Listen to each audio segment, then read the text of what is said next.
අඩු වුණා සෑහෙන. දැන් බෙහෙත් මොකුත් නැතුවනේ මෙහෙම ෆෝන් එකෙන් බලලා මෙහෙම හොඳ වෙනවා කියලා මේ හිතන්න පුළුවන්ද?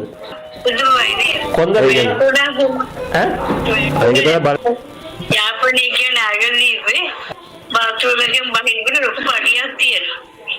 පාපෙසට අඩිය තිබ්බලි ඉස්සලා ගිහලා හොදලාට මේ පිට දිගට ඇනුනේ අnder මහා බෝධි වැඩේ කොන්ද රිදෙනවද මේ වෙලාවේ? ඔව් අර බෙහෙත් උත්සාහ දෙවෙන්දන් ආවිද නෝනගේ රිදෙනවා. ඔව් දැන් අඩු වෙලා යනවා බලමු.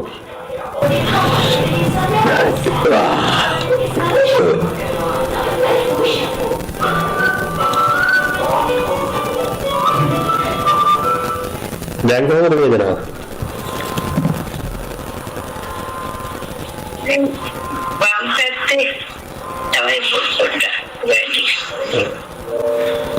දැන් කොහොමද රිදෙන ගතිය?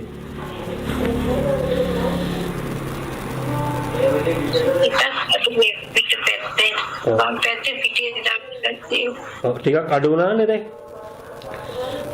කොහොමින්ද? දැන් අඩු වෙනවා ටික ටික. වැටිලා වෙච්ච අමාරුවනේ තියෙන්නේ. ඉක්මනින් අඩු වෙයි දැන් මේ බැලුවට පස්සේ. දැන් නම් සෑහළු වෙනවා කකුල් දෙකේ ඉඳලාම දැනෙනවා හොඳට. දැන් කොහමද?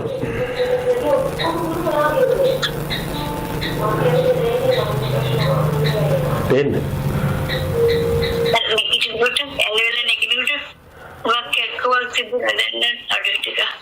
දැන් ඇලවෙලක් බැලුවා නේ ටිකක්.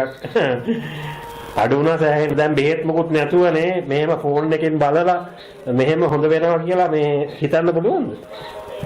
එහම හව තියෙනවද? දැකලා තියෙනවද එහෙමනේ?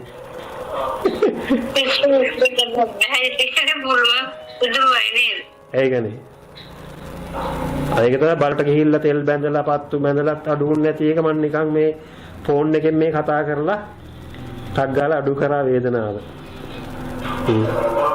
හරියන මේ හෙට බලමුකෝ මම කියන්නම් පුතාට මොන හරි කරන්න අවශ්‍ය දේවල් ටික ඒ සම්බන්ධව. හරි හොඳයි. හරි ජය වේවා. හරි ජය